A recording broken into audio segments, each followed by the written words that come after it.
പ്രണാമം. നമുക്ക് ശ്രീ വാൽമീകി രാമായണത്തിലേക്ക് തന്നെ മടങ്ങാം. 3 ലോകങ്ങളും ഭയപ്പെട്ടത് കാണുവാൻ കഴിവുള്ള ഭഗവാൻ വസിഷ്ഠൻ ധാർമ്മികനും ധീരനുമായ ദശരഥനോട് അരുളി ചെയ്തു. രാജൻ, ഇക്ഷ്വാകു വംശത്തിലാണ് അങ്ങ് ജനിച്ചത്. ധർമ്മം ഒരു രൂപമെടുത്തതുപോലെയാകണം അങ്ങയുടെ ജീവിതം. മാത്രമല്ല 3 ലോകങ്ങളിലും ധർമ്മാവാണെന്ന് പുകഴ്ത്തപ്പെടുന്നവനാണ് അങ്ങ്. അധർമ്മത്തെ സ്മരിക്കാതെ സ്വധർമ്മം ചെയ്യൂ. ഏറ്റ കാര്യം അതെന്തു തന്നെയാകട്ടെ ചെയ്തേ ഒക്കൂ. ആളെ കത്തുന്ന ചെന്തി മധ്യത്തിലെ അമൃതിനെ തൊടുവാൻ ആർക്കാണ് സാധിക്കുക? വില്ല് ഇന്ന് വരെയും എടുക്കാത്തൊരു കുട്ടിയായാൽ കൂടി കൗശിക യതീന്ദ്രന്റെ കീഴിൽ ആണെങ്കിൽ ഭയപ്പെടാൻ ഇല്ല. ബ്രഹ്മഋഷിയായ വിശ്വാമിത്രൻ ലോകത്തിൽ വെച്ച് അതിബുദ്ധിമാനുമാണ്, ധർമ്മം മൂർത്തീകരിച്ചവനുമാണ്, അതിവീര്യം എന്നവനുമാണ്. തപോനിധിയായ ഇദ്ദേഹം 3 ലോകങ്ങളിലെ വില്ലാളി വീരന്മാരിൽ അദ്വിതീയനാണെന്ന് മനസ്സിലാക്കൂ. അസ്ത്രശസ്ത്ര ജാല പ്രയോഗങ്ങളിൽ ഇത്രയും സമർത്ഥനായ ഒരാൾ ഇന്നില്ല, ഇനി ഉണ്ടാകുകയുമില്ല. വിശ്വാമിത്രൻ രാജാവായി രാജ്യം രക്ഷിക്കുന്ന സന്ദർഭത്തിൽ ദേവന്മാർ, മുനിമാർ, അസുരന്മാർ, അരക്കന്മാർ, ഗന്ധർവന്മാർ, ഉത്തമയക്ഷന്മാർ, കിന്നരന്മാർ, ഉരകമുഖ്യന്മാർ തുടങ്ങിയ എല്ലാവരും കൃശാശപുത്രന്മാരായ അസ്ത്രജാലങ്ങളെ മുഴുവൻ പ്രദാനം ചെയ്തിരുന്നു. കൃശാശപുത്രന്മാരായ അവരാകട്ടെ പ്രജാപതി സൂതന്റെ തനയന്മാരുമാണ്. മാത്രമല്ല ജയശീലരും സമുജ്ജല കാന്തി എഴുന്നവരും മഹാവീരന്മാരും അനേക രൂപധാരികളും കൂടിയായിരുന്നു. ദക്ഷ പ്രജാപതിയുടെ പുത്രന്മാരിൽ ജയയെയും സുപ്രഭവയും അതിസുന്ദരാംഗികളാണ്. ദാനവ സൈന്യ നിഗ്രഹത്തിനായി അത്യൂഹങ്ങളും കാമരൂപികളും അപ്രമേയങ്ങളുമായ 50 പുത്രന്മാർ ജയയ്ക്കു പിറന്നു. ഏതൊരാൾക്കും തടുക്കാൻ സാധിക്കാത്തവരും അമിതബലവാന്മാരും സംഹാരം എന്ന പേർ പുകഴുന്നവരുമാരുമായ 50 പുത്രന്മാർ സുപ്രഭയ്ക്കും ഉണ്ടായി.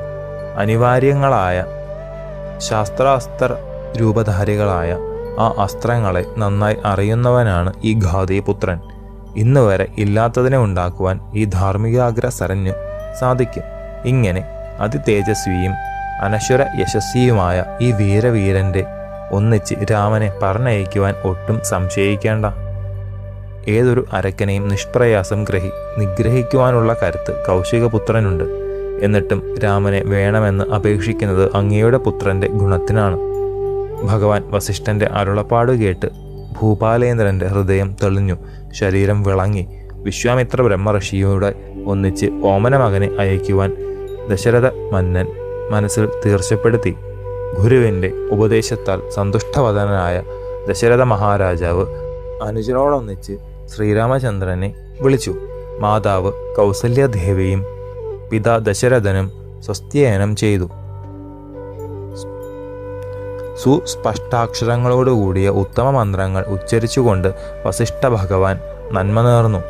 സസന്തോഷം ആലിംഗനം ചെയ്ത് മൂർധാവിൽ മുകർന്നുകൊണ്ട് അചഞ്ചല ഹൃദയത്തോടെ ദശരഥൻ മകനെ വിശ്വാമിത്ര മാമുനീന്ദ്രന് ഏൽപ്പിച്ചു. യതീശ്വര സമീപത്തിൽ ഉജ്ജ്വല കാന്തിയോടെ നിൽക്കുന്ന അംബുജ ലോചനനെ കണ്ട കാറ്റ് പൊടിപടലങ്ങളോടെ കൂടാതെ വീശിത്തുടങ്ങി. ദേവഭേരി നിനാദത്തോടുകൂടി തുരുതുരെ പുഷ്പവൃഷ്ടിയുണ്ടായി. മഹാത്മാക്കളായ അവർ പുറപ്പെട്ടപ്പോൾ ദിഗന്ധങ്ങളിൽ നിന്ന് ശംഖുനാദം മാറ്റൊലികൊണ്ടു.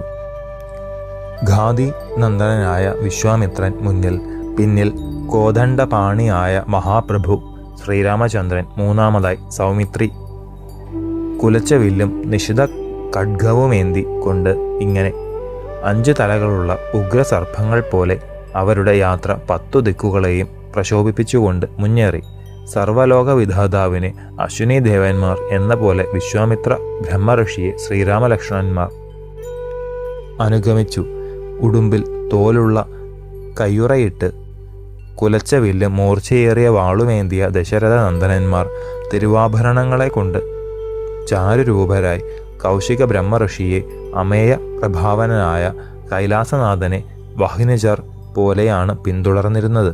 അയോധ്യ നഗരിയിൽ നിന്ന് 1.5 കാതം വഴി പിന്നിട്ട് സരയൂ നദിയുടെ തീരത്തിൽ എത്തിയപ്പോൾ കൗശിക ബ്രഹ്മഋഷി അവിടെ നിന്നു. സുസ്മേരവദനായ വാത്സല്യ മൃസൃണമായ ആ സ്വരത്തിൽ, രാമ, ഇതാ ഈ ഉദകത്തെ സ്വീകരിക്കൂ. ബല, അതിബല എന്നീ മന്ത്രങ്ങളെ ഞാൻ ഉപദേശിക്കാം. ഒട്ടും താമസിക്കരുത്. ഈ മഹാമന്ത്രങ്ങൾ സ്വായത്തമാക്കിയാൽ ക്ഷീണമോ വിശപ്പോ ബാധിക്കുകയില്ല. രൂപമാറ്റം ഒരിക്കലും ഒരു തരത്തിലും ഉണ്ടാകുകയില്ല. ഉറക്കത്തിലോ ബുദ്ധി നിയന്ത്രണം വിടുന്ന സമയത്ത് പോലുമോ രാക്ഷസന്മാർ അടുക്കുകയില്ല. കൈക്കരുത്തിൽ തുല്യതയാർന്നൊരുവനെ ലോകത്തിൽ കാണുന്നതല്ല. രാമ, ഈ മന്ത്രങ്ങളെ കൊണ്ട് അങ്ങേക്ക് ഒത്തവൻ 3 ലോകങ്ങളിൽ പോലും ഉണ്ടാകുന്നതല്ല. സൗന്ദര്യം, ബുദ്ധി, ജ്ഞാനം, ഉത്തരം പറയുവാനുള്ള കഴിവ് എന്നിവ വർദ്ധിക്കും. ബലയും അതിബലയും ജപിച്ചു നടന്നാൽ വഴിക്ക് ദാഹമോ വിശപ്പോ തോന്നുന്നതല്ല. അതുല്യമായ യശസ് ഇതുകൊണ്ട് ഉണ്ടാകുകയും ചെയ്യും. ഭഗവാൻ വിരിഞ്ചന്റെ വദനത്തിൽ നിന്ന് ഉണ്ടായ പുത്രിമാരാണ് ബലയും അതിബലയും. ധർമ്മം തന്നെ രൂപമെടുത്ത അങ്ങ് ഈ മന്ത്രോപദേശത്തിന് തികച്ചും അർഹനാണ്, സംശയമില്ല. സർവഗുണങ്ങളുടെയും വിളനിലമാണ് അങ്ങ്. എങ്കിലും തപസ്സുകൊണ്ട് മാത്രം നേടാവുന്ന ബലാതിബലകളെ സ്വീകരിക്കൂ. അമേയ തേജസ് ഉണ്ടാകും. സന്തുഷ്ടവദനനായ ശ്രീരാമചന്ദ്രൻ ആചമിച്ച് മഹാത്മാ വിശ്വാമിത്രനിൽ നിന്ന് ആ മന്ത്രങ്ങൾ രണ്ടും വാങ്ങി. അതുല്യ വിക്രമിയായ കുമാരൻ ഈ വിദ്യകൾ ഗ്രഹിച്ചപ്പോൾ ശരൽക്കാലത്തിലെ ഭാസ്കരനെ പോലെ ഉജ്ജ്വല ആഭനായി. ഗുരുവരനായ കൗശികപുത്രനെ യഥോചിതം ഉപചരിച്ചുകൊണ്ട് ആ രാത്രി സരയൂ നദീതീരത്തിൽ വസിച്ചു. മഹാരാജ ദശരഥപുത്രന്മാർ അനുചിതമായ പുൽമെത്തയിൽ വിശ്വാമിത്ര ലാലനകൾ ഏറ്റ് അതിസുഖത്തോടെ ആ രാത്രി കഴിച്ചുകൂട്ടി. ശേഷം ചരിതം നമുക്ക് അടുത്ത ഭാഗത്തിലൂടെ കാണാം. ഗുരുപാദങ്ങളിൽ സാഷ്ടാംഗ പ്രണാമത്തോടെ നമസ്കാരം.